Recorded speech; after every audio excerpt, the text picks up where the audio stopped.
ازي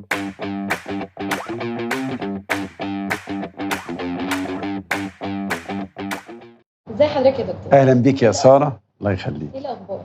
انا الحمد لله كويس، برحب بيكي وفريق البودكاست كله بقياده الدكتوره الاء جامع. والدكتوره الاء جامع يمكن هي ما قالت لكمش، لكن هي اول عضو هيئه تدريس في الكليه يحصل على درجه الدكتوراه من جامعه بواتيه اللي احنا عاملين معاها شراكه من فرنسا. وبرحب طبعا بعبد الرحمن وبيمنى وميرا ومهدي، كل الفريق بتاعكم. حقيقي حضرتك اضافه كبيره لينا في البودكاست، وحقيقي كلنا مبسوطين بحضرتك. الله يخليك. مبسوطين جدا في الحلقه دي بجد. الله يخليك. بس احنا دلوقتي حابين نوضح للطلاب اللي لسه هيدخلوا اولى جامعه. نعم. عايزين نوضح لهم شويه تفاصيل، وكمان عايزين نصحح لهم الصوره اللي ممكن ما تكونش كويسه عن الكليه بتاعتنا، او ممكن تكون مش صح. نعم.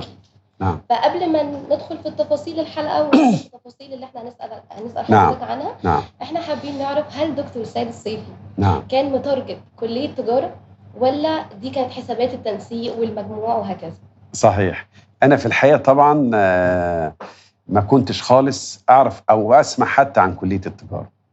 ليه؟ لان احنا نظام التعليم الثانوي او لحد المرحله الثانويه بتاعتنا عمره ما ذكر لنا ان في حاجه اسمها كليه التجاره، وفي حاجه اسمها اقتصاد، وفي حاجه اسمها تسويق، وفي حاجه اسمها تمويل، وفي حاجه اسمها اداره اعمال. عمر ما اتذكر، ومحاسبه، عمر ما اتذكر لنا الكلام ده. مفاجاه بالنسبه لحضرتك. فما كنتش اعرف يعني ايه كليه التجاره، وانا كان يعني املي ما كانش حاجه بعيده. انا كنت بحب الكيمياء جدا، وكان نفسي ادخل علوم كيمياء، وكان وقتها مجموعي جدا. لكن انا ليا اخ رحمه الله عليه هو اللي اصر ان انا ادخل كليه التجاره. وفي الحقيقه انا لما دخلت في اول يوم وفي اول محاضرات كان عندنا اساتذه عظام كانوا بيدرسوا لنا في سنه اولى بالترتيب كده. يعني استاذنا الاستاذ الدكتور المرحوم جميل احمد توفيق، ده كان بيدرس لنا ماده اداره الاعمال. وكمان في الاستاذ الدكتور نعمة الله نجيب كان بيدرس لنا ماده الاقتصاد، والدكتور الحناوي، والاستاذ الدكتور احمد صقر عاشور، والدكتور احمد نور. انا مش عاوز اقول لك يا ساره ان دول كلهم سابوا علامه فارقه، ان من اول يوم احنا حبينا الكليه. من اول ما دخلنا حبينا الكليه. وهم في الحقيقه ساره لما كانوا بيتعاملوا معانا ما كانوش بيتعاملوا معانا ان احنا طلبه جايين من ثانوي. كانوا بيتحدثوا. ما كانش فيه فريند يعني، في الحقيقه ما كانش فيه اي صداقه بيننا وبين الاستاذ. كنا بنشوفه حاجه كبيره جدا، ما ينفعش حتى نقول له صباح الخير، نمشي نشوفه من بعيد بس. لان كنا في مدرج، ساعه المدرج كانت 2000 طالب، مدرج دال. بس هم في الحقيقه لما كانوا بيتكلموا معانا كاننا وزراء كبار، وبيحكوا لنا مشاكل الدوله وبيحكوا لنا مشاكل البلد، وكيف نعبر بهذا الامر وازاي نحل المشكله دي. فحسينا ان احنا جزء من الدوله من كتر ما كنا بنتكلم عنها. ففي الحقيقه بالظبط. ففي الحقيقه من هنا، وهو كلام في الحقيقه كانوا الاساتذه تقول لي كده: انتم دخلتوها كارهين وهتطلعوا منها عاشقين له. وانا دايما بقول كده لطلابنا ان فعلا انتم سوف تبكوا وانتم بتتخرجوا من هذه الكليه. فعلا احنا يعني كنا داخلين الكليه، في منا اللي دخلها عنده بلان بي. هي بلان بي، مش داخلها رغبه اولى زي ما بيقولوا. ولكن يعني سبحان الله في النص احنا بجد حبيناها جدا. وكان الدكتورز بيدونا فايبس ان احنا مهمين، وكانوا بيتكلموا عن ازاي دورنا مهم اصلا في المجتمع. فبجد احنا حبيناها قوي. يعني يا دكتور، افهم من كلام حضرتك ان الكليه ما كانتش بلان بي بالنسبه لك؟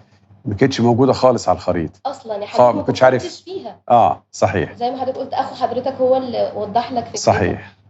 طيب دكتور، طبعا يعني في صوره نمطيه معروفه جدا وحضرتك اكيد عارفها عن كليه التجاره، انها كليه الشعب وكليه يعني مجموعها قليل وهكذا.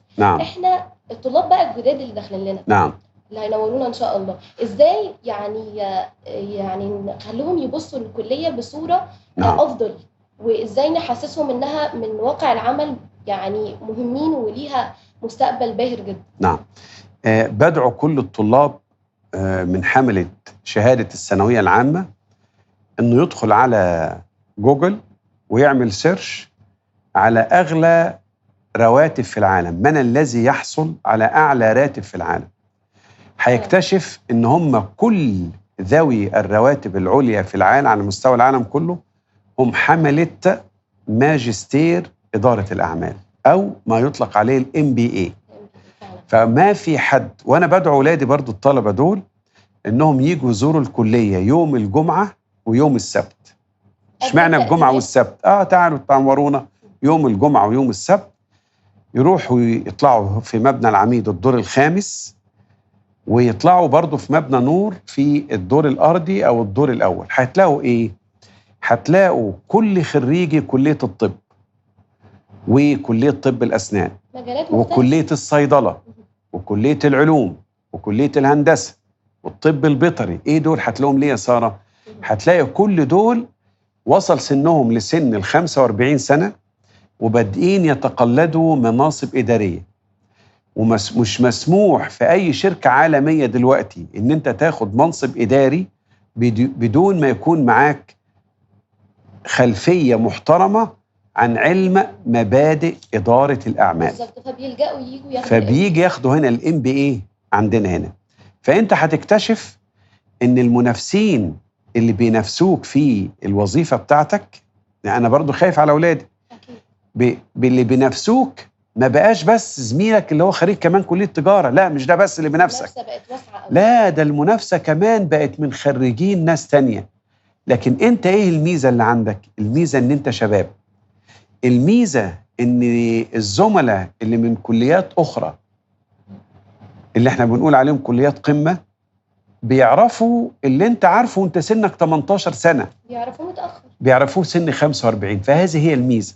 فأرجوك لو أول ما تدخل اتعرف إزاي تبقى مميز. تبقى مميز، روح شوف البروفيشنال سيرتيفيكت، كل الشهادات الاحترافية. ده سؤال مهم جدا هنجيله قدام فعلا هنتكلم عنه. فأرجوكم تعرفوا على حملة هذه الشهادات بيقبضوا كام؟ رواتب خيالية. دي حقيقة فعلا. فأرجوكم تعرفوا على كده، عشان طالما ده في سؤال يبقى أنا مش حاسبة الأحداث، بس أرجوكم عشان تبقى مميز في أي حاجة أنت خليك مميز في كليتك، واعرف سوق العمل بيطلب إيه، ونمي نفسك خلال ال4 سنوات. أنا متأكد ساعتها إن أنت هتبقى طالب مميز، وإن شاء الله هيجي لك عروض تشغيلية وإنت لسه في سنة تانية، أوعدك بذلك. دي حقيقة. نعم. دي حقيقة. نعم. طيب دكتور، نقول لهم ايه؟ يعني نقول لهم ان انتوا احكموا لما تدخلوا، يعني الصوره النمطيه دي نشيلها ازاي في دماغهم، لان هم برضو ما جربوش. طيب. ما دخلوش. طيب خليني اقول لسيادتك حاجه كويس قوي السؤال. انت عاوز تدخل ايه؟ عاوز تدخل طب؟ طيب ايهما افضل؟ ان تكون مجرد طبيب ولا تكون واحد بتدير مستشفى كامله تحت ايدك 200 300 طبيب، وانت الذي تخطط وانت الذي تضع الخطه الاستراتيجيه، وانت اللي تحدد مين التارجت بتاعك ومين المرضى ومين هتساعد مين. هذا هو شيء. أرجوك قارن بين راتب طبيب وبين راتب مدير عام المستشفى. 1 2. عاوز تدخل هندسة، أيهما أفضل؟ أن تكون مهندس ولا تكون أنت بتدير المشروع، وأنت اللي بتحدد التسعير بتاع المشروع، وبتحدد إزاي هتسوق للمشروع ومين المستهدفين من هذا المشروع. عاوز تبقى صيدلي ولا أنت بتدير مستشفى أدوية؟ أرجوك. نحن من يدير الوظائف الموجودة. فعلا يعني طالب أو خريج كلية التجارة بيكون موجود في مختلف أصلا الهيئات. صحيح. ومختلف المؤسسات، مش موجود مكانه في حتة واحدة. يعني مهندس مثلا في موقع أو في البنى والإنشاءات وهكذا. لكن بجد الطالب أو الخريج بيكون منتشر تقريبا في كل أنواع البيزنس اللي موجودة تقريبا. صحيح. لا يوجد بيزنس من غير بدون خريج كلية بيزنس. نعم. طب دكتور، أنا كطالب لسه هو مخلص ثانوية عامة، ايه اللي يخليني اختار كلية التجارة واحس ان انا فخور، واي حد كده يشوفني واقول له انا داخل كلية التجارة وانا رافع كده راسي؟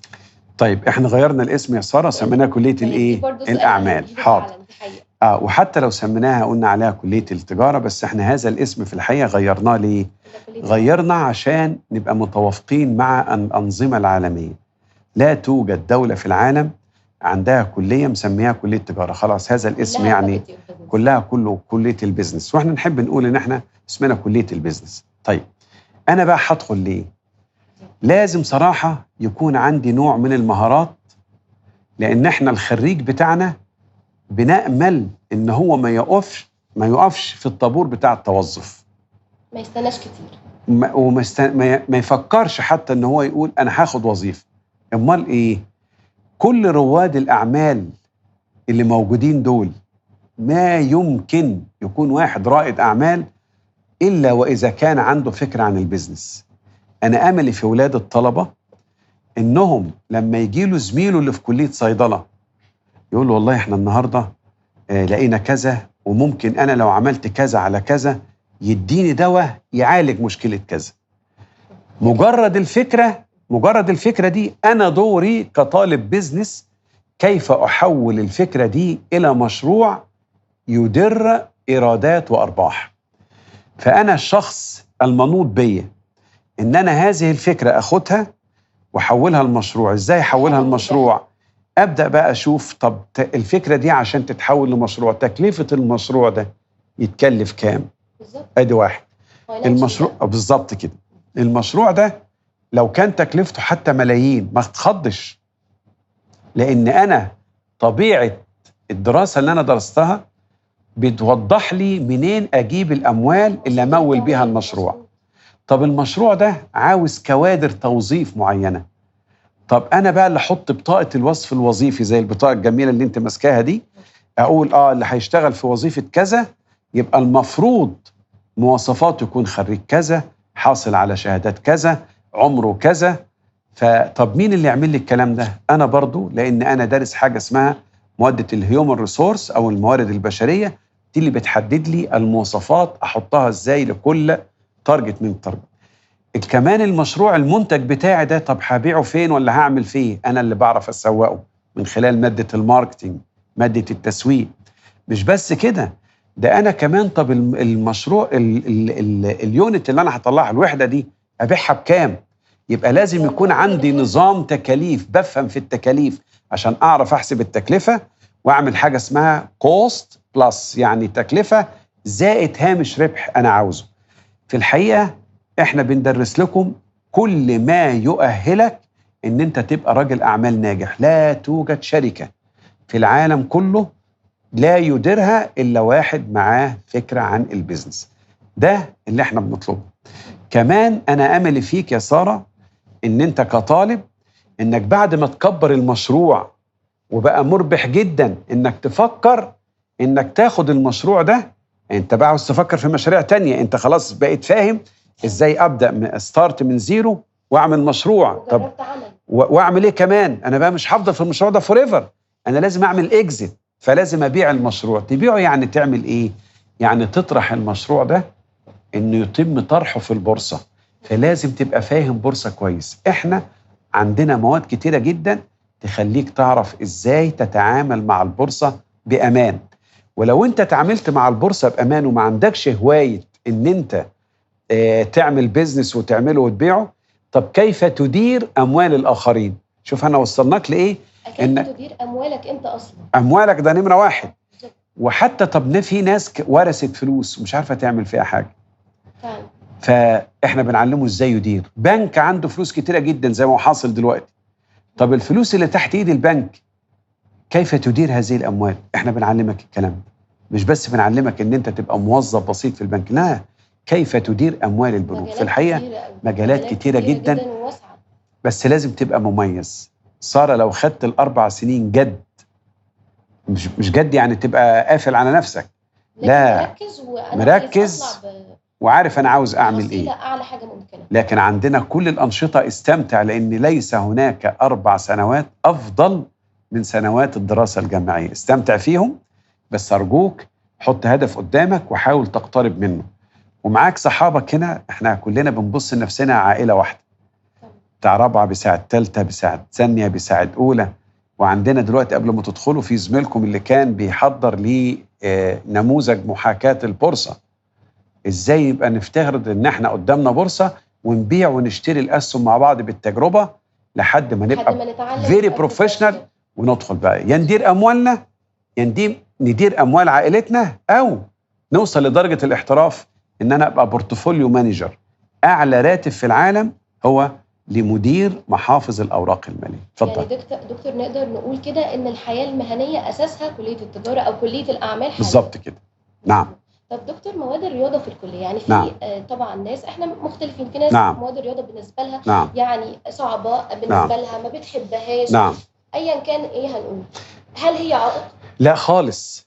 احنا الرياضه ان هي بس عاوزين نعرف ان انت ازاي يبقى في عندك لوجيك. احنا مش واخدين هيفي ماثيماتكس، مش محتاجينه خلاص. بعد اذنك الكالكوليتر والكمبيوتر والذكاء الاصطناعي اللي احنا هنتكلم عنه، كل دول يعملوا لك اعظم كالكوليشنز. احنا عاوزين بس لما يطلع رقم يبقى بتعرف تفهمه.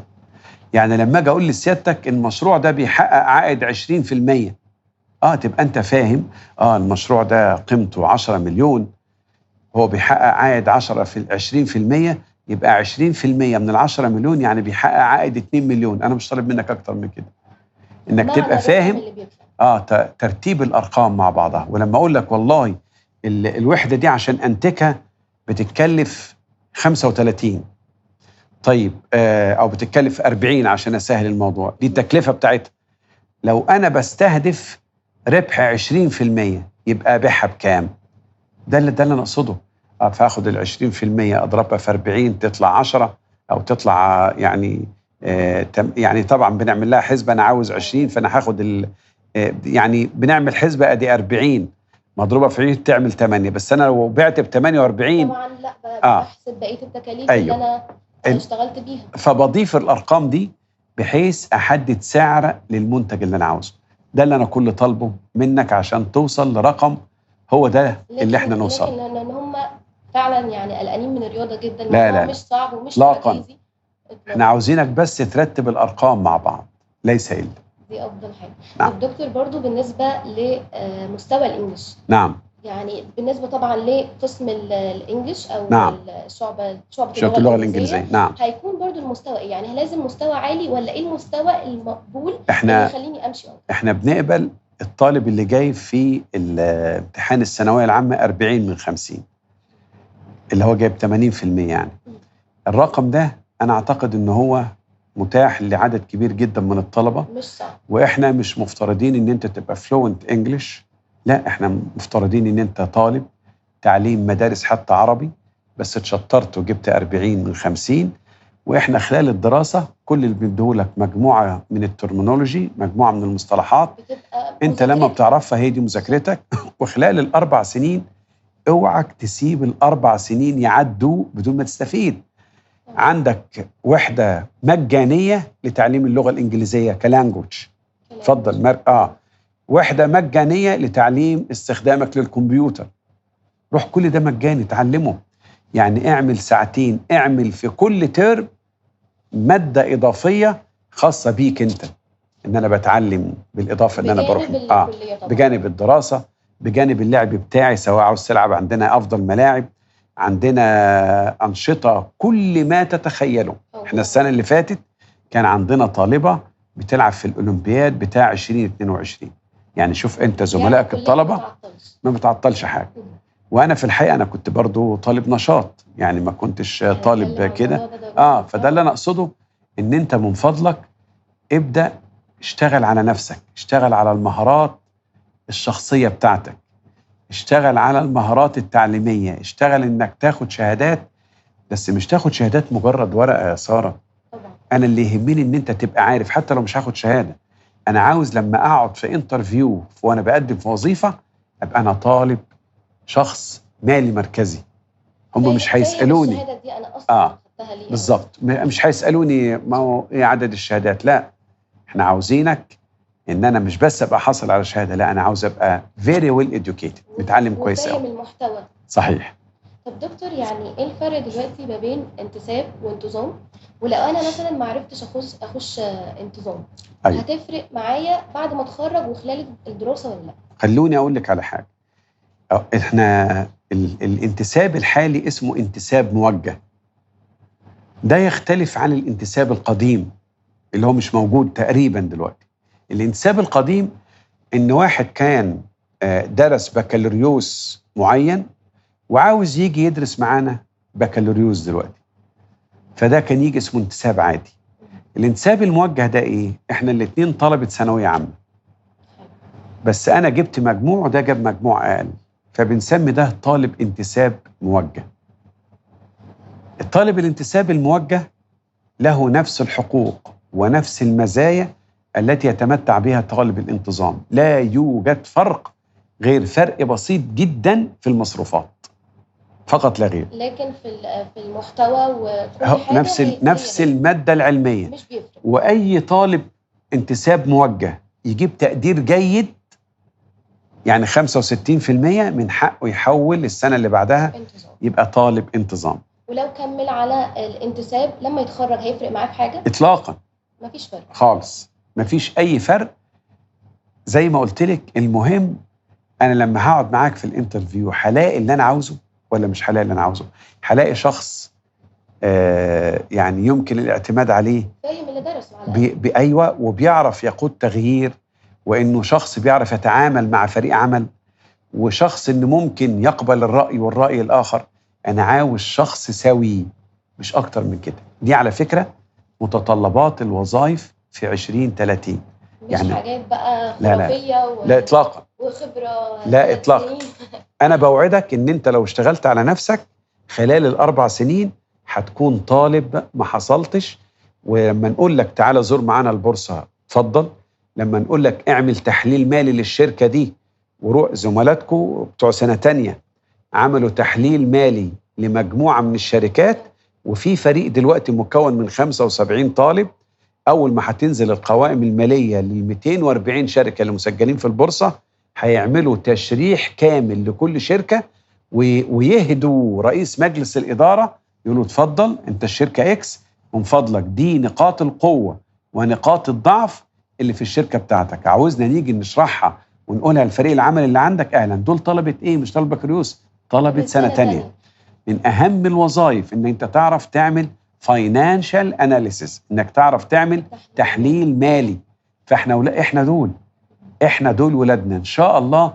مش هيكون في غنى في أي مكان أو في أي وظيفة أو حتى مشروع صغير عنا خريجين بتوعنا إن شاء الله. معنى كلام حضرتك يا دكتور إن الطالب بيحتك من وهو في الكلية بالسوق العمل، طبعا يعني طبعا ما بيخرجش يتفاجأ لا إطلاقا، إيه ده وإزاي وهكذا، صح كده؟ إطلاقا. طيب نعم دكتور، رجوعا برضو للنقطة بتاعت المستوى الإنجليش. نعم. يعني دكتور حضرتك قلت ان في ترمينولوجيز هم المفروض بيدرسوها وهكذا، ودي مكمله معاهم، يعني مش هيواجهوا صعوبه في كل سنه. نعم. يعني السنه الاولانيه هيبداوا يتعرفوا على الانجليش كويس وكمان بيذاكروه. يعني انا برضو كان عندي صعوبه في بعض الجمل وهكذا. نعم. بالمذاكره سهله جدا والموضوع بيبقى بسيط وسلس، والدكاتره بصراحه ما بيأثروش، بيوضحوا. نعم. وبيراعوا جدا لو مثلا حد مش الطف حاجه في الانجليش. نعم. فالدنيا مش تعجيزيه. مظبوط. اطلاقا. نعم. طيب دكتور، نظام الامتحانات يا دكتور. نعم. نظام الامتحانات بقى في كليتنا. نعم. ايه الفرق بينه وبين امتحانات المرحله اللي قبلها زي مثلا امتحانات الثانويه العامه؟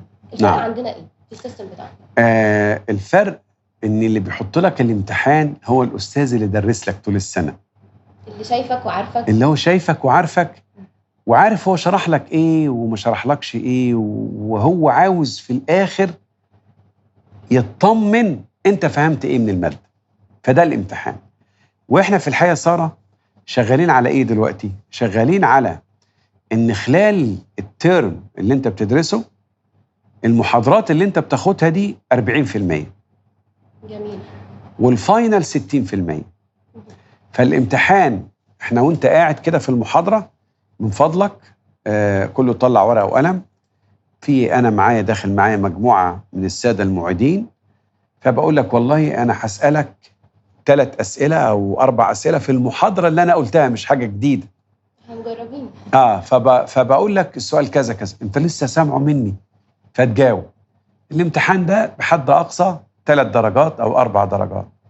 على مدار الترم تكون بالإضافة للميد ترم والكويزات الصغيرة اللي بنعملها دي تكون جمعت 40. الشطارة بقى ما تدخليش الفاينل الا وانت جايب 40 من 40، ما تضيعش. لان كل ده انا قاعد بقول لك والله بص، طب انا سالتك في الحته دي، طب كذا، ونقعد نتواصل مع بعض حتى واحنا بنصلح مع بعض يعني الامتحان. الامتحان مش بيبقى مفاجاه. لا خالص. لا، بيبقى اخده خلال الترم وفاهم الافكار فين صحيح. جايه ازاي. جرب تحضر الكليه، لانك مش بس هتتعلم ماده، مش هتتعلم ماده علميه، انت هتتعلم ماده علميه وهتتعلم من استاذ هو في دور الاب ليك. يعني الحضور في الكليه مهم جدا عشان خاطر يفهموا دماغ حتى الدكتور اللي بيديهم، اللي هو في الاخر هيحط لهم الامتحان. وانا برجو الحضور ايه يا ساره؟ تفاعلك مع زملائك ده، لان انتوا وصلتوا لمرحله ان انتوا حياتكم بقت الموبايل، مش كده ولا لا؟ او الكمبيوتر بتاعك. احنا بنجيب لك فرصه ان انت تتناقش مع استاذك اللي هو قاري اكتر منك ب 25 سنه، تجربه مجتمعيه. فارجوك اسمع له وتناقش معاه، ولما هتسمع له هو، محدش بره هيضحك عليك. احنا هدفنا برضو كده، ان محدش يقول لك كلام مش مظبوط. لا، ده انت اللي من حقك، انت الشخص الوحيد الذي تدرك تماما اقتصاد البلد والموازنة العامة بتاعت البلد، وانت اكتر واحد فاهم الدنيا ماشية ازاي. فما تخليش حد يقول لك كلام مش مظبوط عن البلد.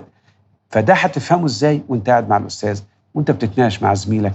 لان حتى لما نقول طيب والله احنا هنعمل دلوقتي اختبار، بس كل مجموعة مع بعض، كل 5 أو 6 مع بعض، وتحلوا وتتناقشوا مع بعض، وده تيم وده فريق، مش اللي هو منعزل لوحدك. لا هتبقى ساعتها المهارات العمل مع فريق هتبقى اكتسبتها. ايوه وطبعا يا دكتور، يعني فكره تجربه التعلم اصلا افضل لما بتكون بتحتك بناس وبتسمع وجهات النظر المختلفه. صح. ومثلا طريقه حل مختلفه، وجهه نظر مختلفه. احنا مثلا كنا بيبقى فيه سؤال وهكذا، بيبقى عليه مثلا 3 آراء، ونقعد نتناقش في آراء. صحيح. في مواد كتير بيبقى فعلا ما بيبقاش فيه وان واي، بيبقى فيه كذا طريقه وكذا وجهه نظر وكذا دماغ. صحيح. فطبعا انا قاعده هستفيد من ده وهستفيد من ده، فلازم احضر. كويس. طب دكتور، برضو يعني الناس قلقانه من هو ايه نظام الGPA. انا صحيح. اصلا في الثانويه العامه ما اعرفش ايه الGPA ده اصلا، فايه هو نظام الGPA؟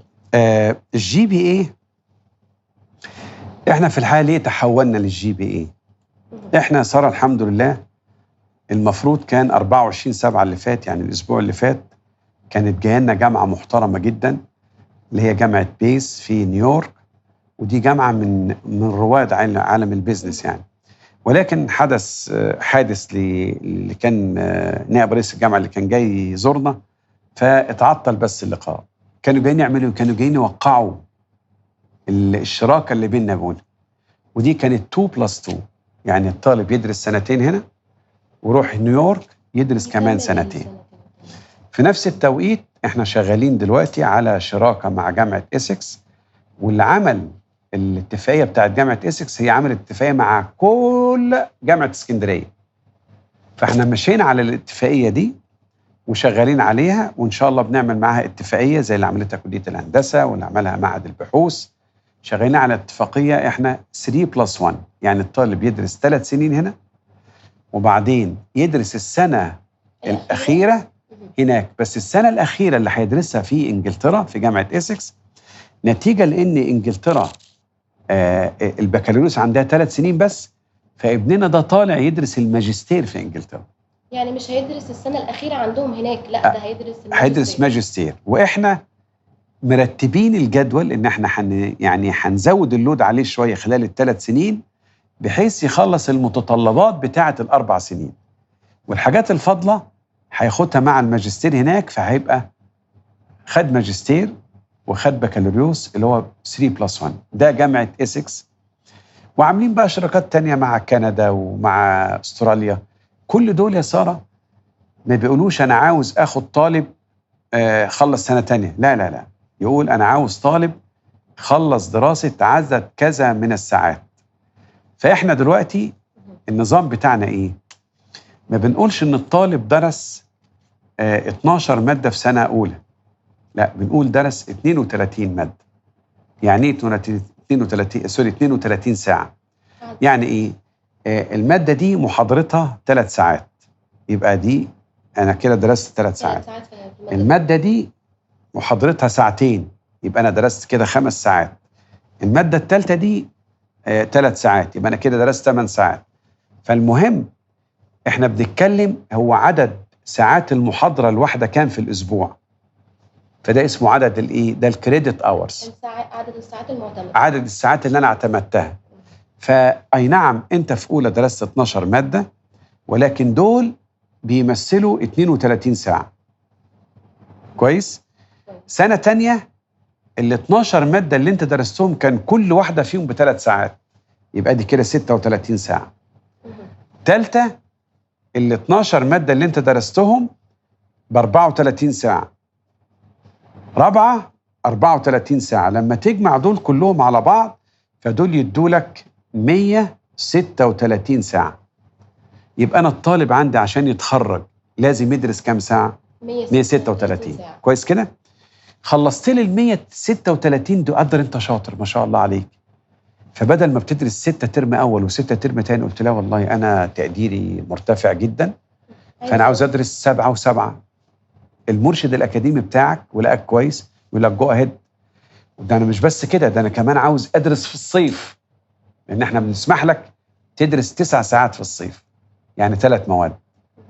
فأنت دلوقتي تقدر تخلص في 3 سنين، ما بقاش لازم الساعات المطلوبة منك في وقت أقل. في وقت أقل. كويس كده؟ النجاح ما بقاش جيد وجيد جدا وكذا وكذا.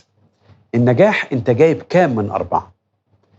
الحد الأدنى عشان نخرجك إنك تكون جايب 2 من 4، النص يعني. فأنت كل ما هتتفوق وتشتغل على نفسك، لأن هم كمان طالبين إن الطالب اللي يجي لنا في جامعة مثلا إسكس قالوا لازم يكون جايب على الأقل مثلا 2.7. ما كانش بقى ينفع واحنا بالنظام القديم نتعامل معاه، لأن احنا كنا بنتكلم لغتين مختلفين. اقول له انا الطالب عندي جيد جدا، ولا انا مش عاوز جيد جدا ولا جيد، هو جايب كام اوت اوف 4، كام من 4. فاحنا لما غيرنا للنظام الجي بي اي بدانا ان احنا ننجح في ان احنا يبقى في معانا شراكات كبيره جدا.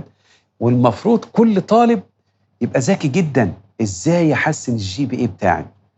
ما هو الجي بي اي يعني لما هيجوا طلبتنا في سنه اولى هنقعد نشرح لهم المعادله اللي بنحسب بيها السكور بتاعك كام، ويبقى الطالب شاطر يعرف يركز في ايه، لان احنا ويحسن ايه ويبقى فاهم ان كل المواد لها نفس الويت. مثلا لو دول كلهم 3 ساعات، اي نعم دي ماده تقيله قوي و3 ساعات وبتتضرب انت جايب فيها كام من 4. وفي ماده سهله خالص بس برضو وزنها عدد الساعات بتاعتها 3 ساعات. فما تحرقش نفسك في تضيع عمرك ان انت تدرس الصعبه دي قوي. تشطر لي قوي في اللي هي سهله، هات فيها 4 من 4، هترفع الجي بي اي بتاعك. يعني احنا في زملاتك هم هيقولوا لك التكنيك ازاي تلعب في المعادله بحيث ان انت تجيب جي بي اي مرتفع. واول دفعه من طلبه الجي بي اي هتتخرج السنه دي، فهم كلهم بقوا فاميليار. وارجوك اساليهم، او انا هحكي لك اهو، وارجو ان ده هيبقى مذاع. احنا اول طالب جاب امتياز مرتبه شرف كان سنه 1966 رحمه الله عليه استاذنا الدكتور فاروق عبد العال. بعديها ب20 سنه يعني 1986 كان تاني طالب يجيب امتياز مرتبه شرف. وده يعني زميلنا واخونا العزيز معالي الوزير شريف سامي، وهو بالمناسبة حفيد طلعت حرب، هو خريج الكلية هنا، وهو دخل وجاب امتياز مرتبة شرف. وفي الحقيقة طب اسألي بقى دلوقتي اللي بتوع الجي بي اي، انتوا كام واحد جايب امتياز مرتبة شرف؟ يتجاوزوا ال200 طالب. كتير فعلا كتير. فعاوز اقول لسيادتك يعني ان هذا النظام لو انت ملتزم وبتشتغل انت مؤهل تجيب امتياز مرتبة شرف، يعني تجيب امتياز ويز اونر. ده يعني بقى دلوقتي مش صعب اطلاقا. يعني ده معناه ان النظام الجي بي اي سهل الموضوع ده، يعني هو ما بقاش عائق زي ما بيقولوا ده صعب. لا صعبة لا اطلاقا. لا احنا هنوعدك اول محاضرة تعالوا سجلوا معانا وانا بشرح للطلبة. لا هنشرح لهم بالظبط يعني كيف تتفوق وفقا لنظام الGPA. ودلوقتي كمان حضرتك ذكرت ده ان احنا دلوقتي بقينا ماشيين مواكبين النظام العالمي خلاص، فما ما يتم تدريسه يا سارة اللي انت بتدرسيه هنا نفس الكتاب اللي بتدرسيه هنا بيتم تدريسه في ارقى الجامعات الامريكيه والانجليزيه والكنديه وكل شيء. شراكات مع جامعات الحمد لله الحمد لله. ده بصراحه نجاح ان شاء الله كبير قوي. ان شاء الله. كده يا دكتور ده الجزء بتاعي انا، وان شاء الله زميلي عبد الرحمن هيكمل مع حضرتك، وانا حرفيا اتبسطت جدا بالمقابله دي واضافه كبيره ليا ولكل الطلاب اللي هيسمعونا. ده انا بشكرك يا ساره، ومبسوط ان احنا عندنا طلبه عندهم ثقه عاليه كده في نفسهم وبيتكلموا بالطريقه الممتازه دي. متشكر جدا. شكرا يا ساره، الله يخليك. توفيق. طب يا دكتور، في كليات معروف ان هي صعبه، في كليات سهله، كليات متوسطه. نعم. الكليه بتاعتنا في راي حضرتك تصنيفها ايه؟ لو مش هتذاكر هتبقى كليه صعبه جدا. هتذاكر وملتزم وبتحضر واخد الموضوع جد من اول يوم هتلاقي اسهل كليه. شوف يا عبد الرحمن، ليك ولكل زملائك في الكليات التانيه، لا يوجد شيء صعب مع العمل الدؤوب ولا يوجد شيء سهل مع عدم العمل. فأنت كل ما تشتغل كل ما فرصتك إن شاء الله تبقى كويسة جدا. نعم. طيب حضرتك إيه الأقسام المتاحة في الكلية وإيه شروطها وإزاي أختار القسم بتاعك؟ نعم. شوف يا سيدي، إحنا الكلية عندنا عبارة عن 5 أقسام، وأنا بأهيب بكل طالب إنه يبقى فاهم كل قسم، لأن إحنا الكلية أساتذتنا اللي حطوا النظام بتاعها واللي حطوا اللائحة بتاعتها في الحقيقة الأقسام دي متكاملة مش متنافسة مع بعض. يعني مش كوني دخلت هنا يبقى لا ده الباقي وحش، لا، ده لازم تبقى فت في ال5. الأقسام اللي عندنا بالترتيب الأقدمية: قسم إدارة الأعمال. قسم إدارة الأعمال في الآخر خالص بيتفرع إنه يبقى 4 أقسام. إنك تبقى بتاع مانجمنت بس، إنك تدير. إنك تبقى بتاع ماركتينج، الدعاية والتسويق والحاجات دي كلها.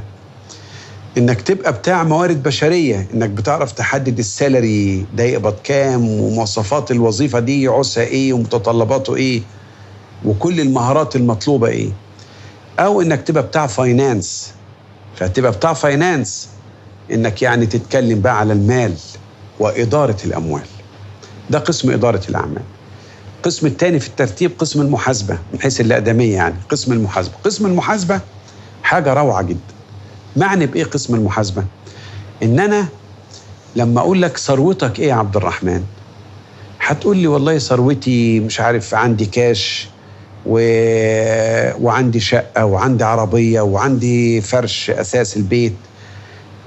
طب واسألك والفلوس دي جبتها منين؟ تقول لي والله فلوس أنا بعضها حوشته من مرتبي وبعضها ورث قسم المحاسبة بصفة عامة دوره إنه يرتب هذه البيانات ويعمل حاجة اسمها الميزانية العمومية، بحيث يبقى أصولك وممتلكاتك قد الالتزامات اللي عليك، بحيث يبقى مشوف كده أبقى فاهم الراجل ده يملك إيه وعليه إيه.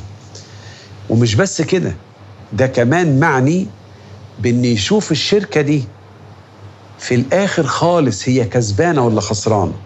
طب ده بيعمل إيه؟ يشوف أنت بعت بكام واللي بعته ده اتكلفت فيه قد إيه، وما يسيبش حاجة، يعني ما بيغيبش عليه بيانات ما يدخلهاش في حساب التكاليف. فلما يطلع لك ربح يبقى ده شيء مهم قوي. وقسم المحاسبة ده يا عبد الرحمن هام جدا. احنا معظم حالات الإفلاس بتبقى نتيجة أخطاء في تقدير المحاسبة. ما حددتش السعر كويس، ما حسبش التكلفة كويس، ما حطش بيانات كويسة. فقسم المحاسبة كمان جواه حاجة اسمها المحاسبة الإدارية، وجواه الكوستنج التكاليف.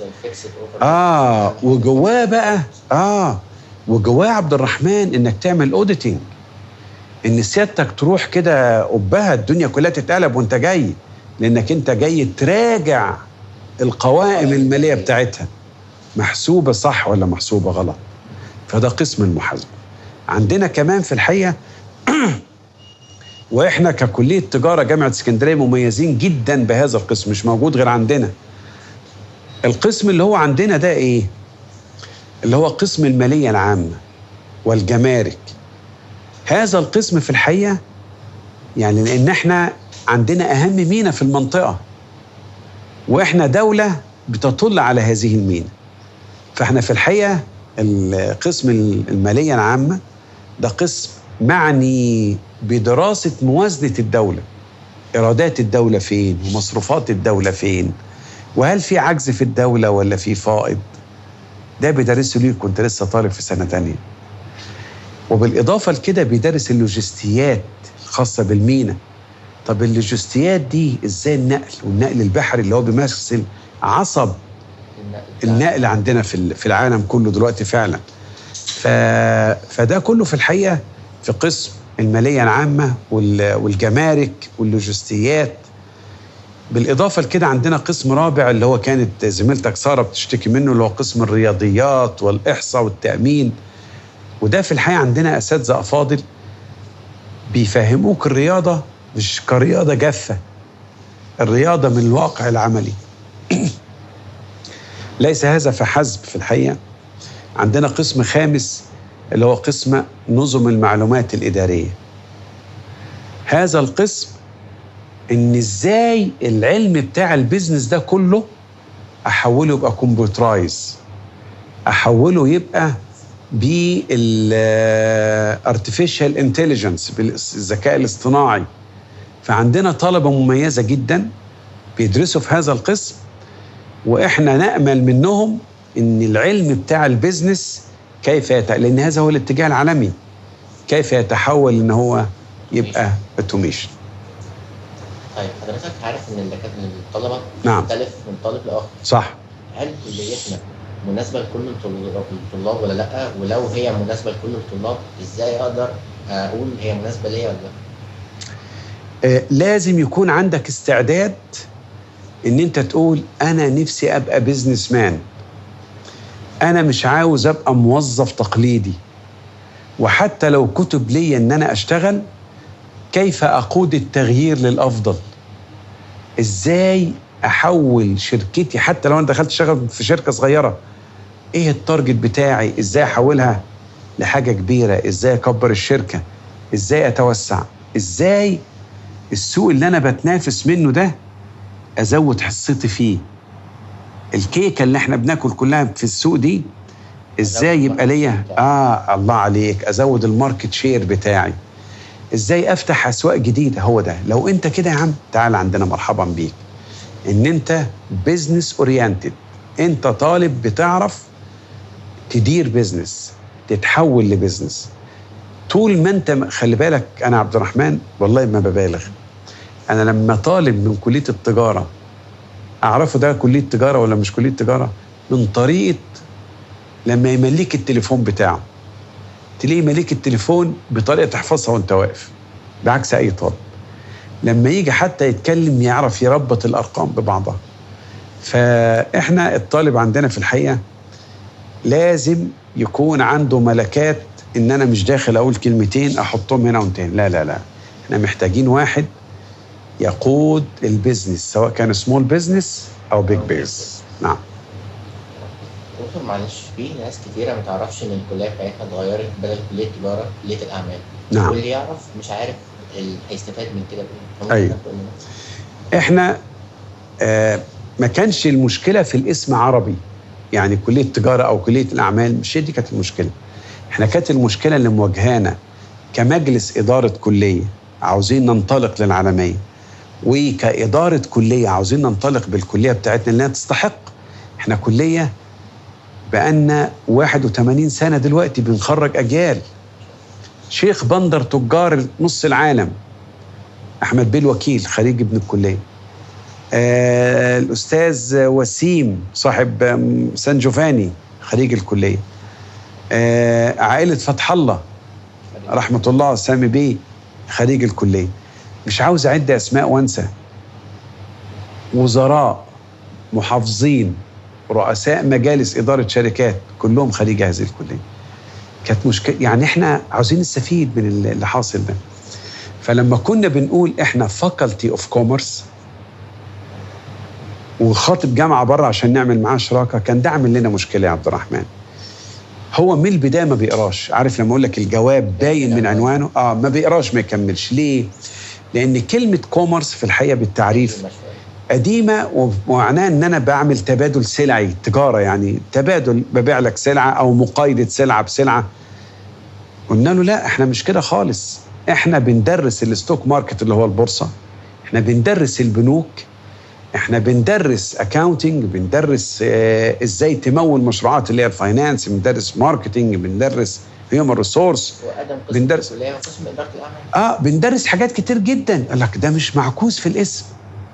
فاحنا فعلا احنا كنا كاتبين هنا مثلا ده ملح، بس خدنا الملح ده وحطينا بداله حاجات كتير، حطينا كوكتيل تاني مختلف، بس ما زلنا كاتبين ملح.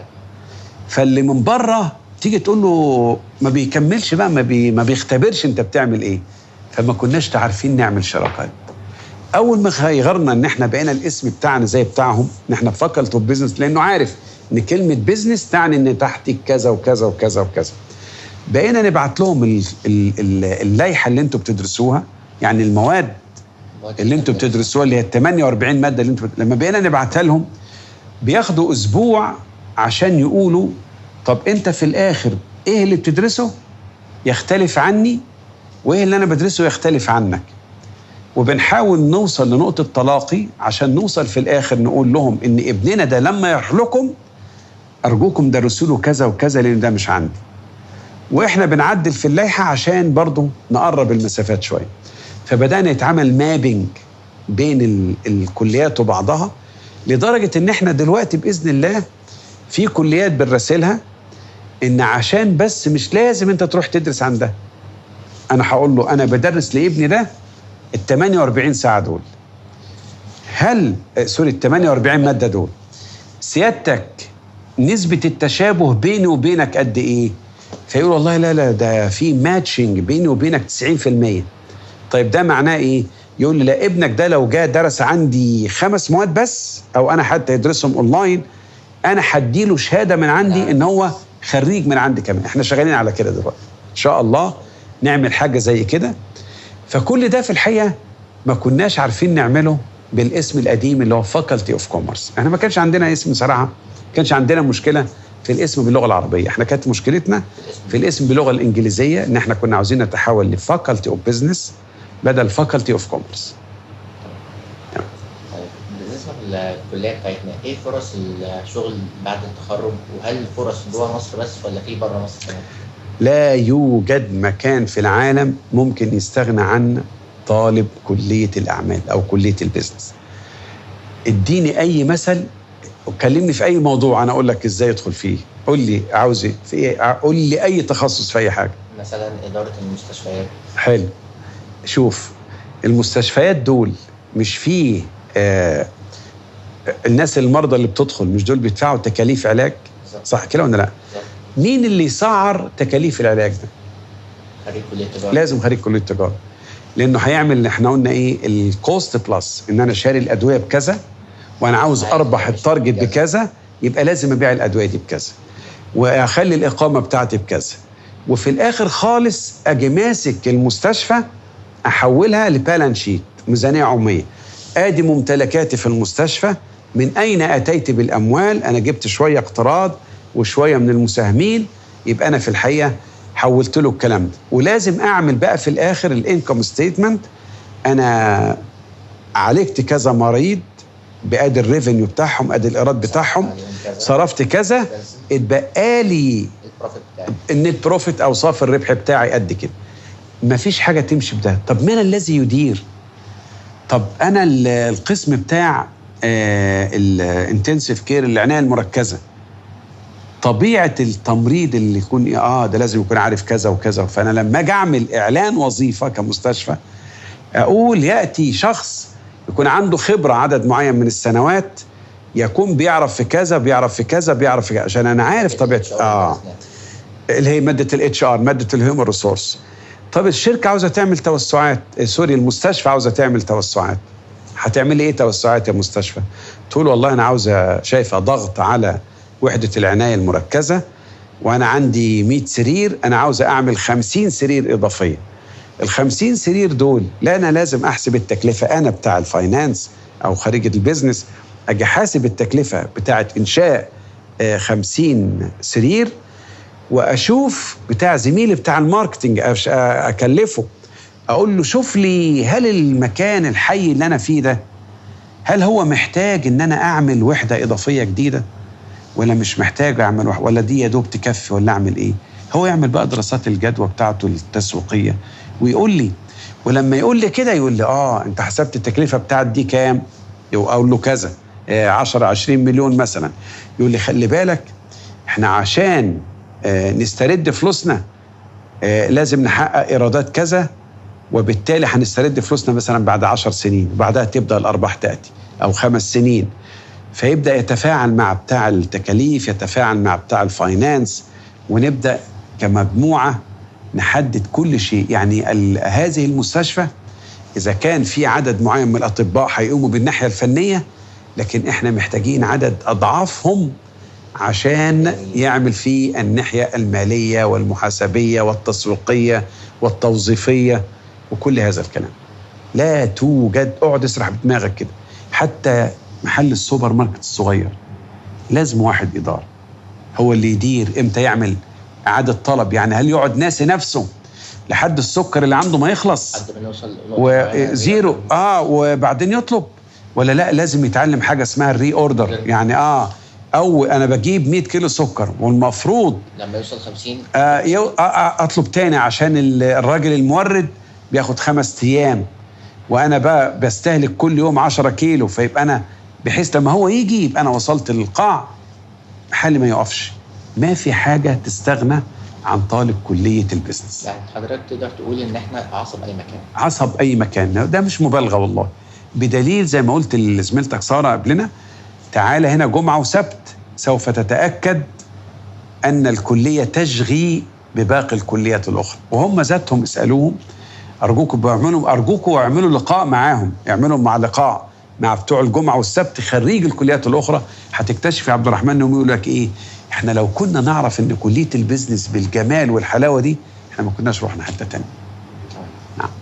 طيب حضرتك من وجهة نظرك إزاي أكون أنا لو طالب جديد أتعامل إزاي مع اتحاد الطلبة، وهل هو مفيد بالنسبة لي ولا مش مفيد؟ أنا بأهب بيكم إن أنتوا تبقوا مش بس إن أنتوا تبقوا أعضاء اتحاد طلبة. إحنا اتحاد الطلبة إحنا عندنا 7 لجان، اللجنة الرياضية والاجتماعية والجوالة والأسر والحاجات دي كلها. ال7 لجان دول من كل لجنة 8، فإحنا بنتكلم على أعضاء الاتحاد 56 طالب. بنختار منهم رئيس اتحاد ونائب رئيس اتحاد وأمين كل لجنة ومساعد الأمين لكل لجنة. دول مجلس إدارة الاتحاد. دول الدور المنوط بتاعهم إن هو ينقل احتياجات ومشاكل الطلاب لإدارة الكلية. هذا هو الممثل الرسمي للطلبة بينه وبين إدارة الكلية. وأنا يسعدني عشان أقول لك بس إن مفيش حاجة بتضيع وقت، أنا يسعدني أقول لك إن أنا كنت سنة 85 كنت رئيس اتحاد طلبة كلية التجارة سنة 1985، وهذا لم يعطل. يعني أنت لأن ده بيعلمك حاجات كتيرة، مهارات القيادة ومهارات الإدارة والحاجات دي كلها، ومهارات الأولويات، إيه اللي أنفذه قبل كذا وإيه. فده شيء جميل. بالإضافة بقى لاتحاد الطلبة، الاتحاد فيه لجنة اسمها لجنة الأسر. الأسرة دي في حد ذاتها هي ذاتها اتحاد طلبة مصغر، فيها نفس ال7 لجان وفيها كذا وفيها كذا. وأرجوكوا جربوا الحياة الجامعية، لأن الحياة الجامعية يعني لا تسمى حياة جامعية بدون ممارسة الأنشطة. أنت بتمارس أنشطة وأنت إيه، وأنت ماتيور وأنت طالب كده. وخلينا أجيب لكم رؤساء الاتحاد القدامى، لأن دول في الحقيقة كانوا كمان يعني دورهم أعظم مننا. يعني كانوا يلتقوا بالرؤساء الدولة ويلتقوا بزوار رؤساء الدولة ويلتقوا بالمحافظين والوزراء. فشيء جميل جدا انك تستمع الى الذكريات بتاعتهم، لان ده النبض الذي يوصل المعلومة كاملة لزملائهم من الطلاب. فأنا أحب ان انتوا تشاركوا معاهم وتشاركوا في الأنشطة، لان عندكم هنا أقوى كورال في الجامعة، واخد أول السنة دي وده تاريخه. وعندنا أقدم مسرح على مستوى الجمهورية. فشوف عندنا فريق تمثيل محترم جدا، عندنا كلام بالإضافة للكورال والتمثيل، عندنا مرسم. لو عندك طاقة وبتعرف ترسم أرجوك اشترك معاهم. عندنا جوالة، عندنا قادة اجتماعيين عاملين شغل محترم جدا، عندنا أسر، عندنا رحلات، عندنا لجنة علمية، عندنا في الحقيقة أنشطة كتيرة جدا. نفسي أجيب لك القائمة بتاعة المراكز اللي احنا خدناها أول هذا العام. فأنت هتبقى مبسوط جدا. أنا آسف يعني، فلما تمشي على الأسفلت حتى هتلاقي زملاتك رسمين رسومات جميلة جدا على الأسفلت. الجداريات اللي هنا زملاتك هيرسموها وهيخلوها حاجة شيك، بحيث ان انت تبقى ماشي في جو كده مبهج يعني. صحيح صحيح. طيب في النهاية آخر سؤال. نعم. أنا كطالب نعم. جيت الكلية هنا، قضيت ال4 سنين. نعم. وجيت سوق العمل، ازاي ابقى مميز عن غيري كطالب معايا في الكلية الله، او اي كلية تانية؟ يعني حضرتك قلت ان الجمعة والسبت هنا كل الكليات بيجوا يدرسوا صح إدارة الأعمال. صح. ازاي تكون مميز؟ ازاي تكون مميز؟ ان انت من سنة أولى لازم تقرأ عن مجالك. خلاص ده بقى الكارير بتاعك دلوقتي. طور نفسك، شوف سوق العمل عاوز ايه، كل شوية اقرأ. عارف تقرأ ايه؟ اقرأ مواصفات اللي بتطلبها الشركات لشاغر الوظيفة. يعني اقول لك ايه مثلا؟ مطلوب مدير تسويق على ان تكون لديه خبرة في كذا يبقى انت من دلوقتي ابدأ رتب حالك يا بطل ان دي المواصفات اللي انت عاوزها في نفسك. ايه بقى كمان الاجمل؟ احنا ما في مادة بندرسها لك الا وبيبقى هدفنا ان انت الاسبوع ده تتعلم كذا.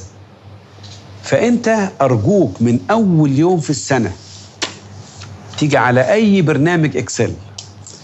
انا بدرس مادة مثلا التمويل، فتقول لان في جزء في السي في بتاعتك اسمه المهارات، فتقول ايه؟ انا مثلا عندي مهارة تحليل القوائم المالية، عندي مهارة كيفية حساب ربحية الشركة، كيفية حساب سيولة الشركة. الله، اجي عامل فيها ايه بقى عبد الرحمن؟ ما هي دي مهارات. لان انا بحزن جدا ان الطالب يجي لي والسي في بتاعته فاضية. اقول له يا راجل انت دارس 48 مادة، كل مادة حوالي 14 اسبوع، يعني في كل مادة انت خدت 14 مهارة على الاقل.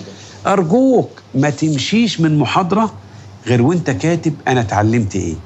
عارف يا عبد الرحمن، لو على مدار الكام شهر بتوع الدراسة كتبت في السي في بتاعتك المهارات اللي عندك دي، انا متأكد ان انت هتطلع من البكالوريوس معاك سيرة ذاتية مكونة من 10-15 صفحة. هيبقى شيء مبهر جدا لأي واحد. أنا وأنا بوظف يتقدم لي طالب يقول لي دي السيرة الذاتية بتاعتي. إيه ده أنت عارف حاجات أهم مني. فأرجوكم ركزوا جدا في إنك تبني سي في محترمة. إحنا عاملين مركز المهارات التطوير الوظيفي UCCD، كويس؟